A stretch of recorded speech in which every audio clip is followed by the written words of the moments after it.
programa ay rated SPG. Ito ay nangangailangan ng striktong patnubay at gabay ng magulang dahil sa mga sensitibong tema at eksena na hindi angkop sa mga bata. Sa pagkikita ni Tanggol at Mokang ay naglabas ng saloobin si Tanggol kay Mokang ayon nga kay Tanggol na nakagawa na naman umano siya ng kasalanan habang nakakulong siya. Ngunit hindi niya umano ito ginusto at naiipit lang siya sa sitwasyon at wala umano siyang pamimilian dahil buhay niya at ng kanyang mga kaibigan ang nakasalalay dito. Napag-usapan nga din nila Mokang at Tanggol ang ginawa noon ni Rigor kay Tanggol. Paliwanag nga ni Mokang na naiintindihan na niya lahat ngayon kung bakit gano'n na lamang si Rigor kay Tanggol.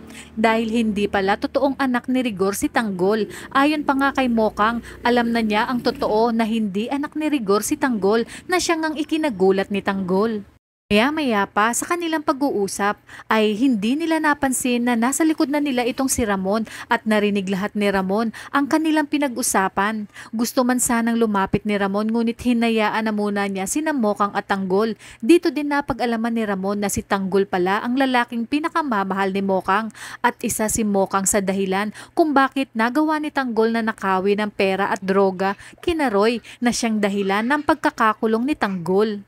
Habang nakikinig nga si Ramon sa pag-uusap ni Mokang at Tanggol ay nakaramdam nga ng pagsisisi itong si Ramon dahil labis niya umanong nasaktan ang damdamin ng kanyang tunay na anak dahil sa ginawa niyang pagpapakasal kay Mokang.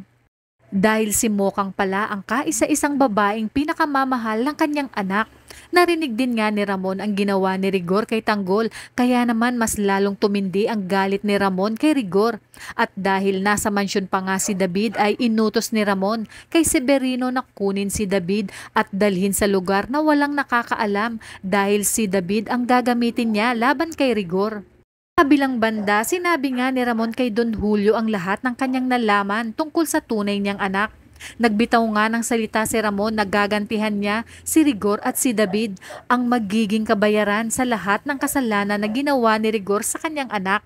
At maging si Olga umano ay pagbabayarin niya sa lahat ng pagtatarantado nito sa kanya.